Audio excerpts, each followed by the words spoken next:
Hello my dear students, how are you all? I think all of you are very well and safe by the grace of the Almighty. Once again, it's Muhammad Salauddin, lecturer, Department of English, Milestone College. Dear learners, today I invite all of you to my today's lecture on two poems from Unit 10, Lesson 1 of your English for Today book.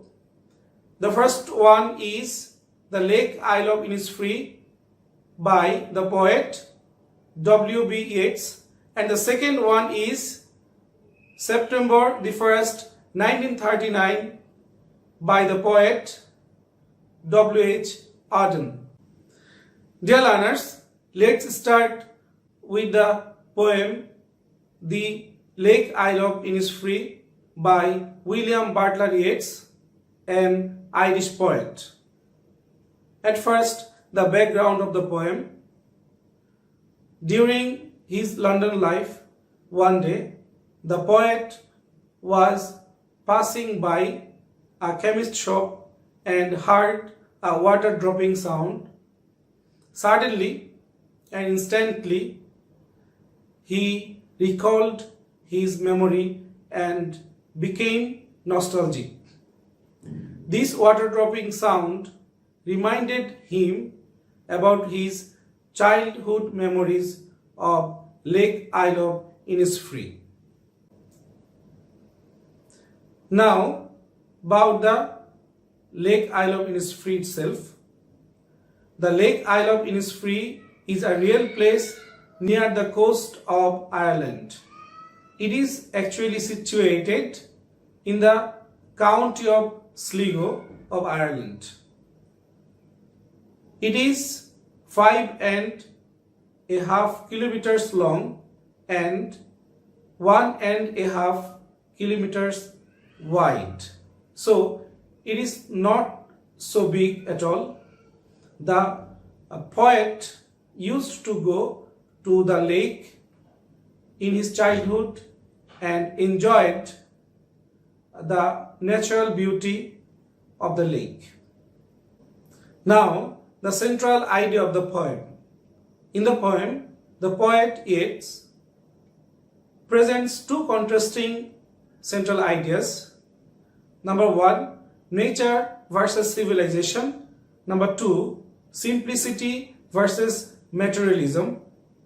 And the more we can see in the poem that the poet detests the hustles and bustles of artificial city life and long for going to the Lake Isle of Innisfree to enjoy the nature and to spend his life peacefully on the lap of the nature.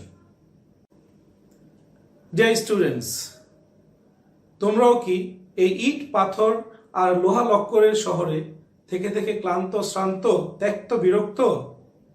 তোমরাও কি কবির মতো ইনসফ্রিতে গিয়ে প্রকৃতির কোলে থাকতে চাও?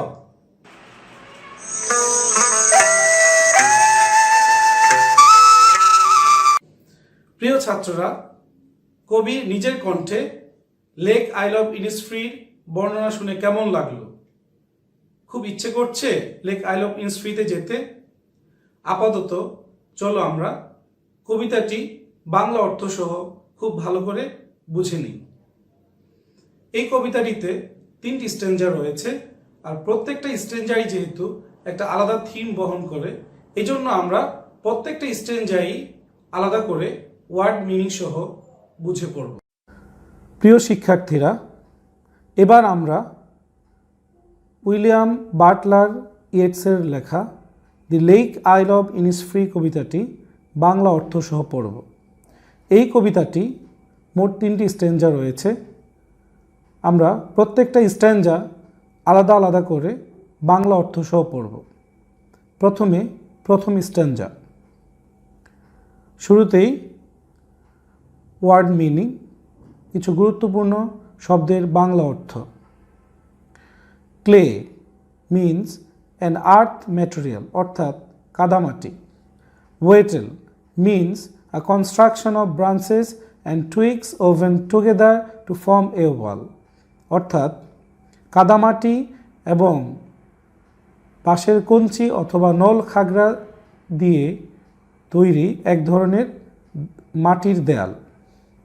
বিন means বিন plant, অর্থাৎ বিন দিয়ে এখানে শিম অথবা মটরশুঁটি গাছের চারাকে বোঝানো হয়েছে। হাইভ মিন্স হাউজিং অব হানিবিজ, অর্থাৎ মৌমাছির বাসা। Glade means an open place, অর্থাৎ উন্মুক্ত খোলামেলা জায়গা। এবার আমরা কবিতাটি বাংলা অর্থ সহ পড়ব। I will arise and go now and go to Innisfree, অর্থাৎ উঠছি এখন আমি, চললাম, যাব Innisfree. And a small cabin built there of clay and wattles made, অর্থাৎ সেথা বানাবো ছোট্ট কুটির, কাদা লেপটানো ডালপালার বেড়া। 9 bean rows will I have there, a hive for the honeybee, অর্থাৎ সেথা পাবো আমি 9 সারি মটরশুঁটি, মৌচাকে পাবো মধুমক্ষিকা। And live alone in the bee loud glade, অর্থাৎ মৌকুঞ্জনে থাকবো সেথায় নির্জন বনবিথিকার। প্রিয় ছাত্ররা, এবার তোমরা এই পুরো স্ট্যাঞ্জাটির বাংলা অর্থ দেখে নাও।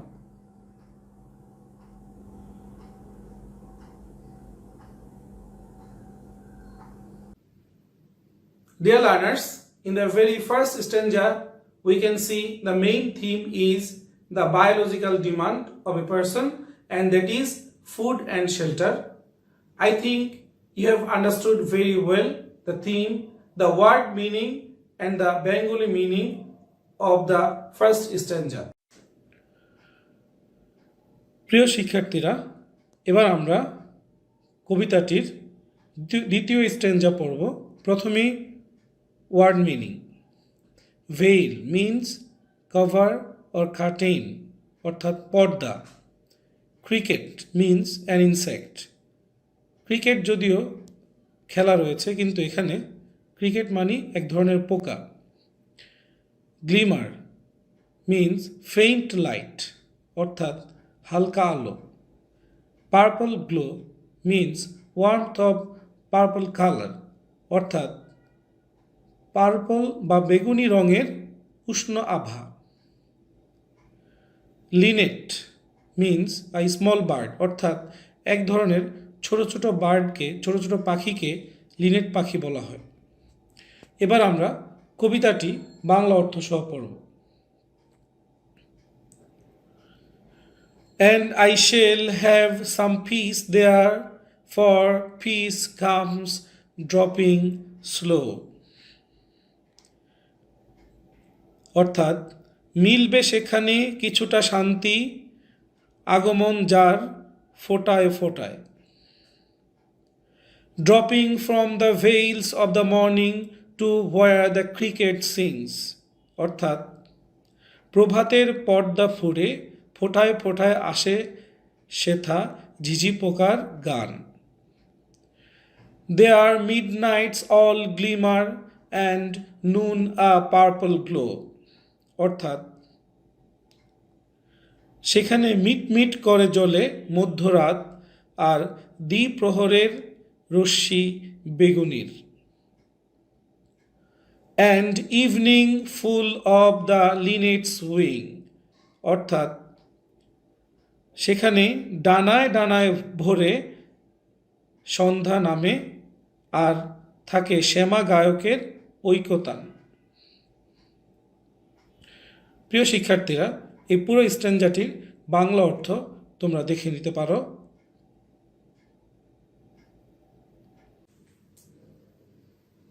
In the second stanza, you can see the theme here is the spiritual peace of a person's mind, and I think like the very first stanza, you have understood the word meaning and the total Bengali meaning of the stanza also. প্রিয় শিক্ষার্থীরা, এবার আমরা এই কবিতাটির তৃতীয় স্ট্যাঞ্জা অর্থাৎ সর্বশেষ স্ট্যাঞ্জাটি পড়ব। প্রথমেই word meaning. Lapping means winding অর্থাৎ ঘর্ষণ অথবা পতনের শব্দ। পেভমেন্ট মিন্স সাইডওয়াক অর্থাৎ হাঁটার পথ। Heart score means centre of the heart অর্থাৎ হৃদয়ের একেবারে কেন্দ্রবিন্দু। এবার আমরা সর্বশেষ স্ট্যাঞ্জাটির বাংলা অর্থ পড়ব। I will arise and go now for always night and day. উঠছি আমি এখন চললাম কারণ সদা দিবানিশি শুনি। I hear the lake water lapping with low sounds by the shore. আমি শুনি হ্রদের পানি ছলাৎ ছলাৎ ক্ষীণ আওয়াজে আছড়ে পড়ে। While I stand on the roadway or on the pavements grey. যখনই আমি দাঁড়াই পথে বা কোনো ধূসর চত্বরে। I hear it in the deep heart's core. আমি কান পেতে শুনি সে আওয়াজ হৃদয়ের গভীরে। প্রিয় ছাত্ররা, এবার তোমরা এই শেষ স্ট্যাঞ্জাটির বাংলা অর্থ দেখে নাও।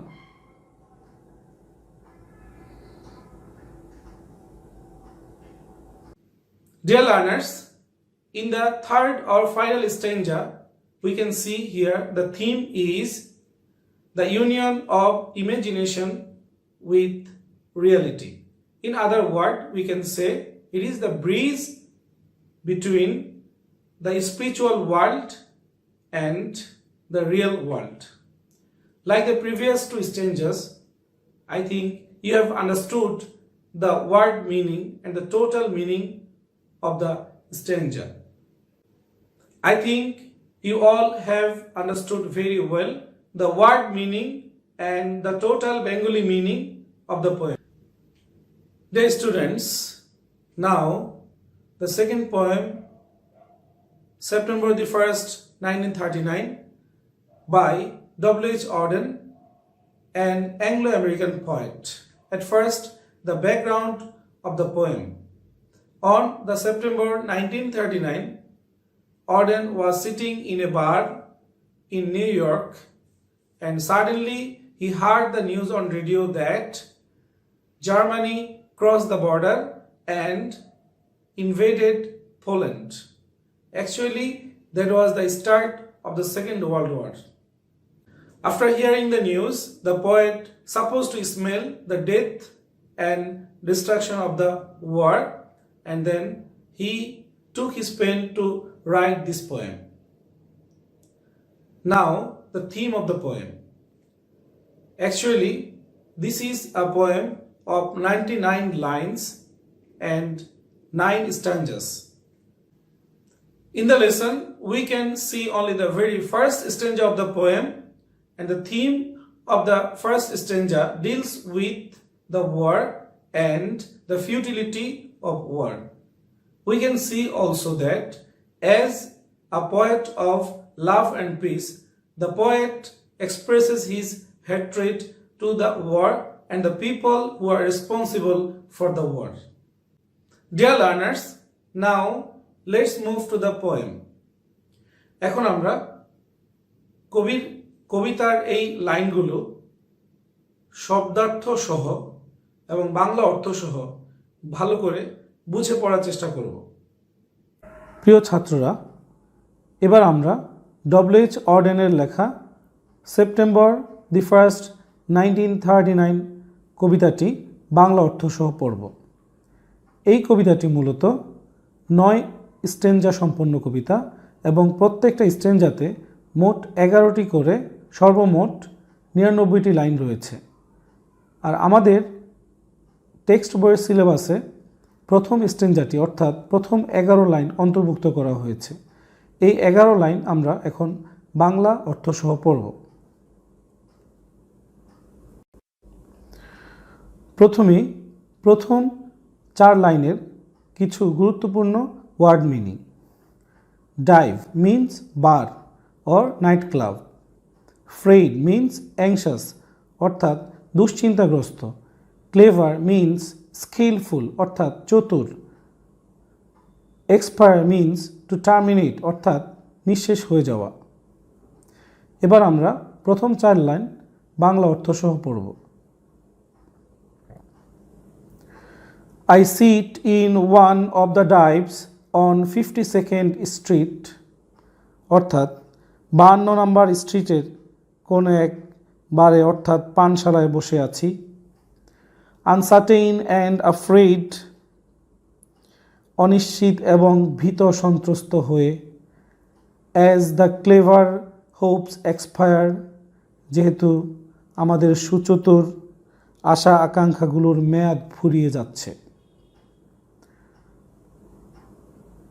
প্রিয় শিক্ষার্থীরা, প্রথম 4 লাইনের বাংলা অর্থ একসঙ্গে তোমরা এখান থেকে দেখে নিতে পারো।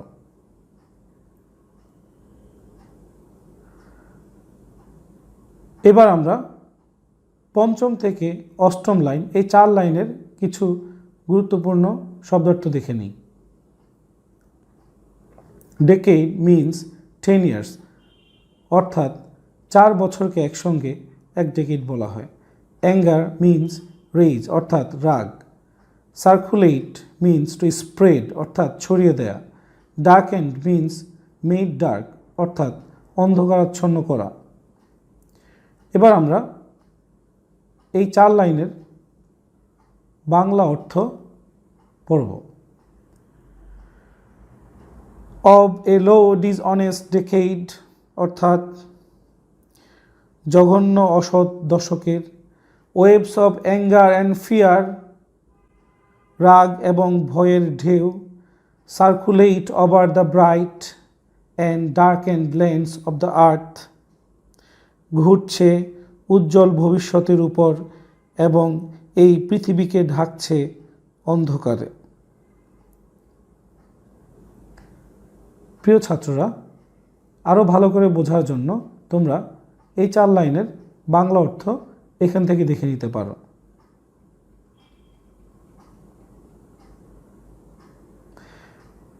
এবার আমরা সর্বশেষ 3 লাইনের কিছু গুরুত্বপূর্ণ ওয়ার্ড মিনিং দেখে নিই। প্রথমে অবসেসিং মিন্স টু ডমিনেট অর্থাৎ কোনো কিছুকে নিয়ন্ত্রণ করা। আনমেনশনেবল মিন্স নট ডিসকাসেবল অর্থাৎ যেটা উল্লেখ করার মতো না বা উল্লেখ করা যায় না এমন। অর্ডার মিন্স ব্যাড স্মেল অর্থাৎ দুর্গন্ধ। Offend means to surround with pain অর্থাৎ যন্ত্রণা চারদিকে ঘিরে ধরা। এবার আমরা সর্বশেষ 3 লাইনের বাংলা অর্থ পড়ব। অবসেসিং আওয়ার প্রাইভেট লাইফস আমাদের ব্যক্তি জীবনকে আবেশিত করছে। দ্য আনমেনশনেবল অর্ডার অফ ডেথ মৃত্যুর অনুল্লেখযোগ্য গন্ধ।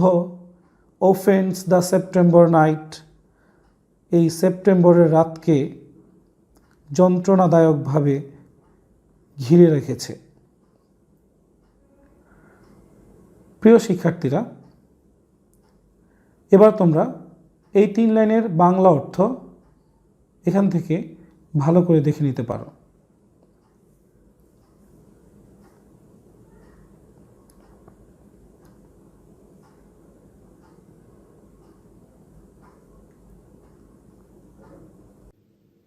Dear learners, we have discussed the background, central idea, important word meaning, simple Bengali meaning of these 2 poems. I think you have understood very well all these things. For your further understanding, please take the help of your class teacher. Your class teacher can help you much in this regard. This is what I have today. Thank you very much for watching the video and for joining the class patiently. Allah Hafiz.